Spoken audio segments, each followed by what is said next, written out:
Conte de fées en français. La tailleuse.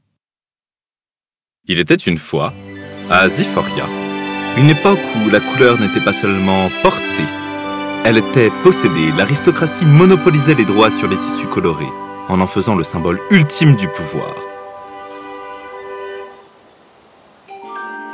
Plus on était puissant, plus on portait de couleurs. As-tu vu la tenue de Lady Voss au bal de lune? Ses soies viraient à peine au bleu céréuléen. Clairement, l'influence de sa famille décline. Elle ferait bien d'envisager un mariage d'alliance avant que ses vêtements ne passent au gris des bas quartiers de Ziphoria. Dans les bas quartiers de Ziphoria, il était interdit de porter des couleurs. Un simple foulard jaune pouvait mener en prison. Qu'est-ce que c'est? S'il vous plaît, c'est pour la poupée de ma fille. Contrebande de couleurs. Ce sera 2 semaines de salaire ou 5 semaines de prison.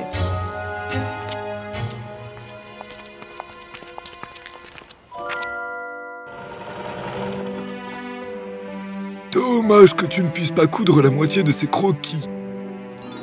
Pas de limite, juste de l'encre et de la rébellion. Attends une seconde.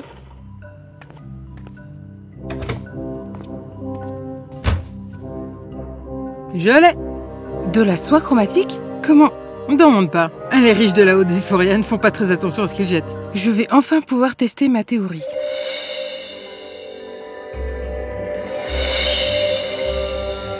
Harry, un seul fil de couleur de travers et ils fermeront cet endroit. On doit les coudre vite.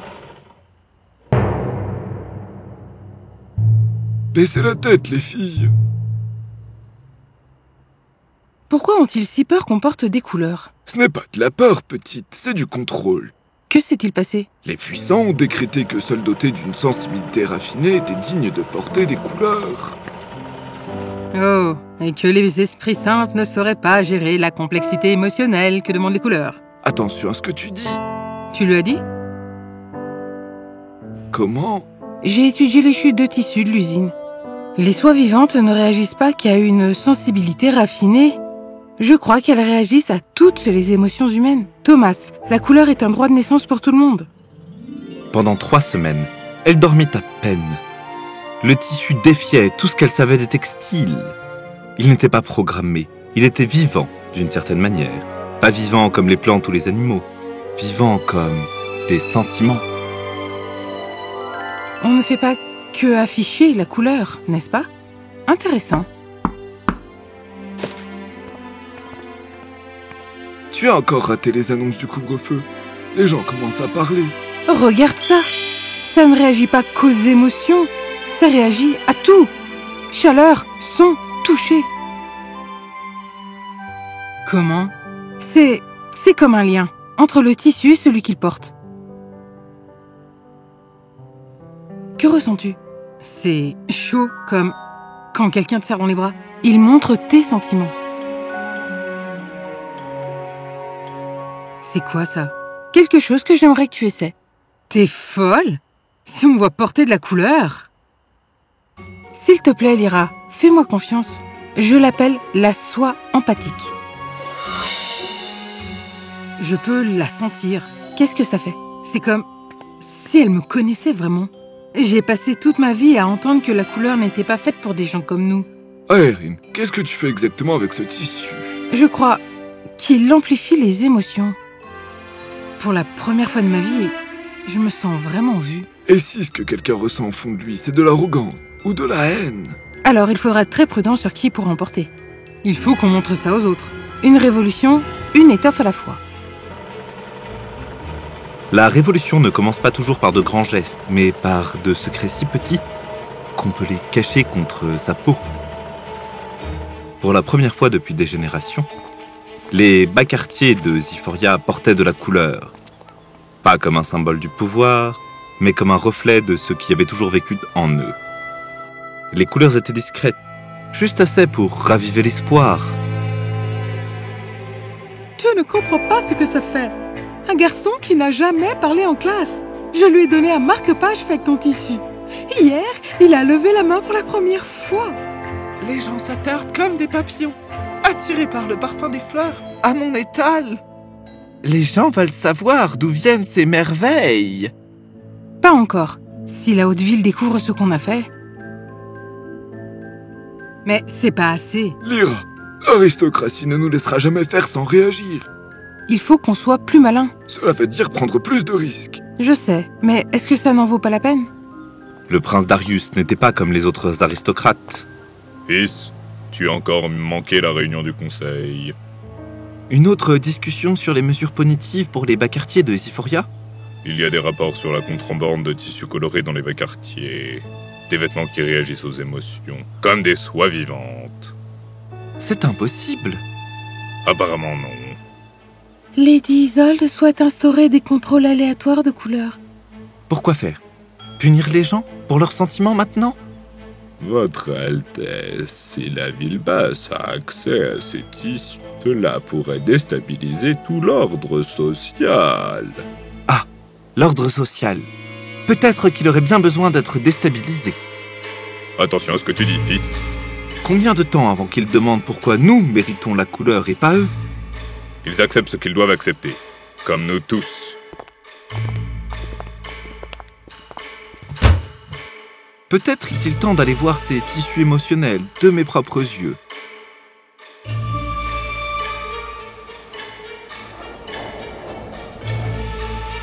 Ziphoria prospère grâce à l'ordre, et l'ordre prospère grâce à la tradition. En tant que votre ministre royal de la mode, je suis ici pour annoncer l'événement du gala de printemps. Un moment de pure rébellion silencieuse, électrisante. Puis, la peur saisit Ziphoria. Comme je le disais tout à l'heure, Ziphoria, l'ordre doit être maintenu. Trouvez-les.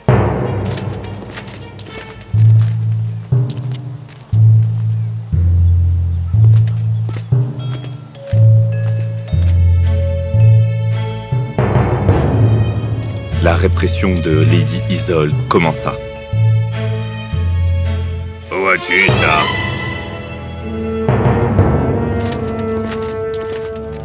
Non! Je vous en prie, ce n'était pas moi!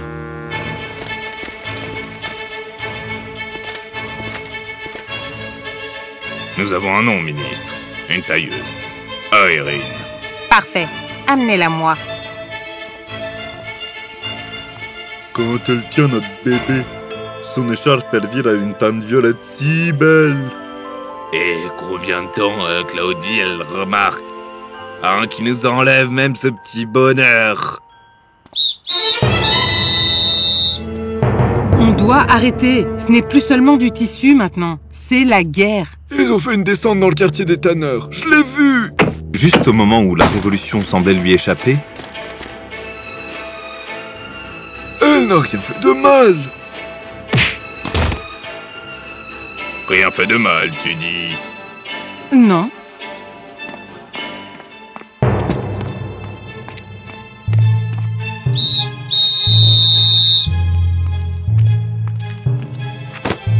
faites attention à vous.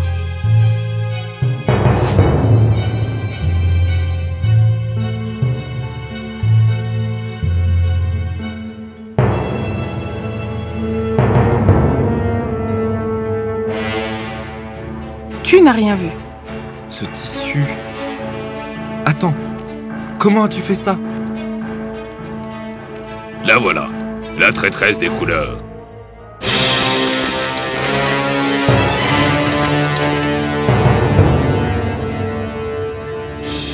Et qu'avez-vous-nous ici? Un sympathisant? Lâchez-moi! Oh, Lady Isolde voudrait voir ça. Je ne m'attendais pas à avoir une tailleuse comme compagnonne de cellule. Je ne m'attendais pas à tomber sur un prince criminel. Qu'est-ce qui te fait croire que je suis un prince? Ce petit silence avant de le nier. Les aristocrates sont de très mauvais menteurs. Alors, c'est quoi ton crime? Des ourlets interdits? Et toi? Crime contre la mode? Pourquoi risquer ta vie pour quelque chose d'aussi simple que de la couleur? Et toi, pourquoi t'infiltrer dans les bas quartiers juste pour la voir? Ce n'est pas juste du tissu, c'est du choix. Ils nous habillent comme des fantômes pour qu'on oublie qu'on est vivant. Et si tu pouvais vraiment changer ça, tout ça?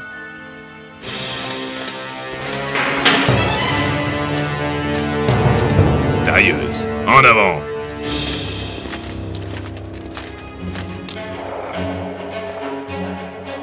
Je m'attendais à trouver une sale gamine des rues de Ziphoria. À la place, je découvre une artiste. Je vais être très claire, petite. Créée pour nous, pour la noblesse, pour le prochain gala de printemps. Utilise ton don pour élever notre prestige. Ou regarde tes créations brûler, tes amis souffrir et pourrir en prison pendant que Ziphoria t'oublie. J'accepte l'hommage. S'il vous plaît, ne leur faites pas de mal.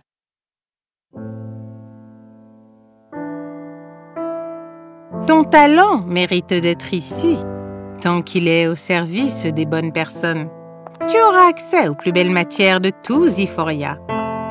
Aeryn, tu devrais te sentir honorée. Toute la cour aura les yeux sur toi. J'attends la perfection. Je comprends l'importance, madame.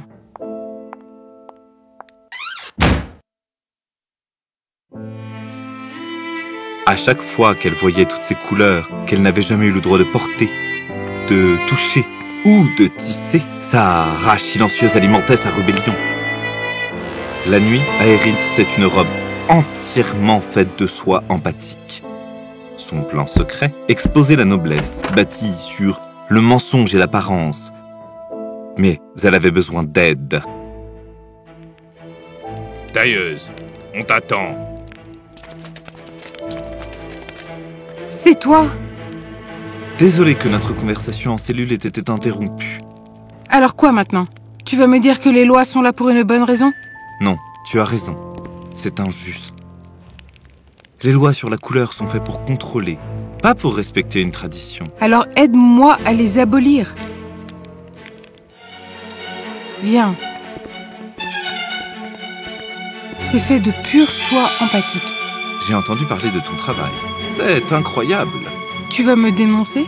Non, Aeryn, tu peux me faire confiance. Une alliance était née.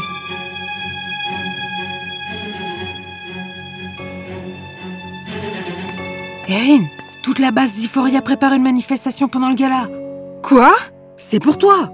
Non, Lyra, les gardes vont les massacrer. On doit arrêter ça. J'ai un plan.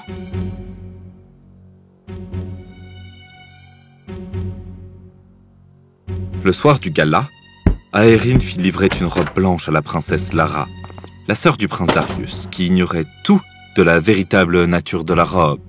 Votre Altesse, votre robe pour la soirée est arrivée. C'est différent de tout ce que j'ai jamais vu. Les nobles défilaient, portant les somptueuses tenues créées par Aeryn. Sa Majesté royale, la princesse Lara de Ziphoria.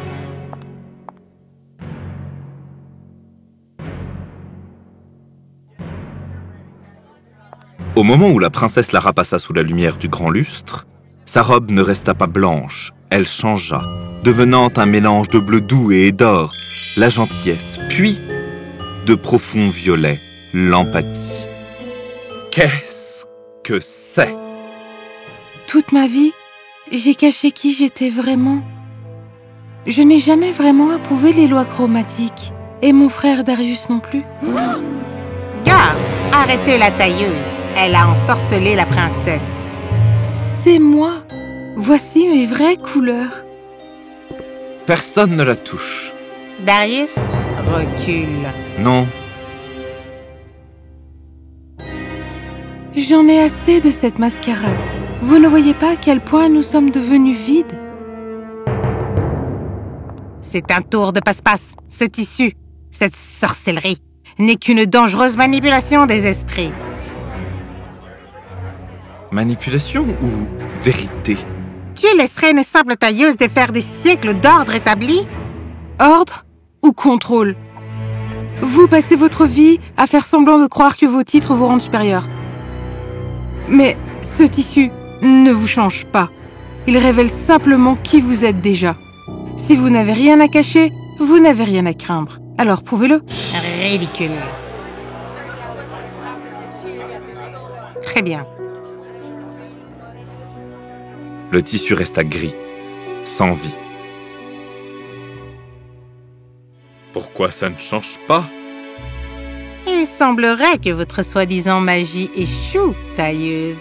Non, elle n'échoue pas. Il n'y a juste rien à révéler. J'en ai assez. Mais il était déjà trop tard. Elle était démasquée.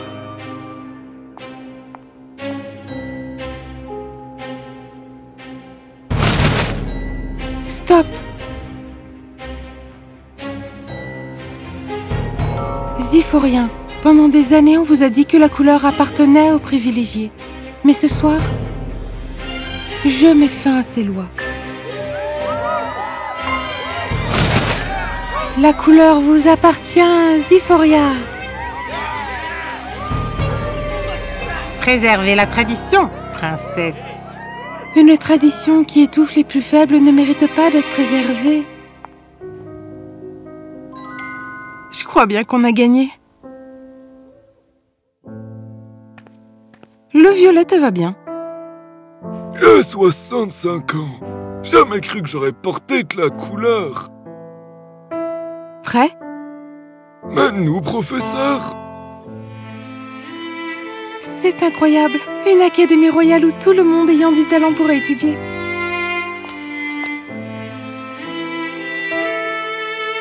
La femme qui nous a montré nos vraies couleurs devrait inaugurer cet endroit. La couleur n'a jamais été faite pour représenter un rang, mais pour incarner le choix de chacun. Tout Zipporia fut transformé. Non par une révolution, mais par une révélation. Et ils vécurent tous heureux, pour toujours.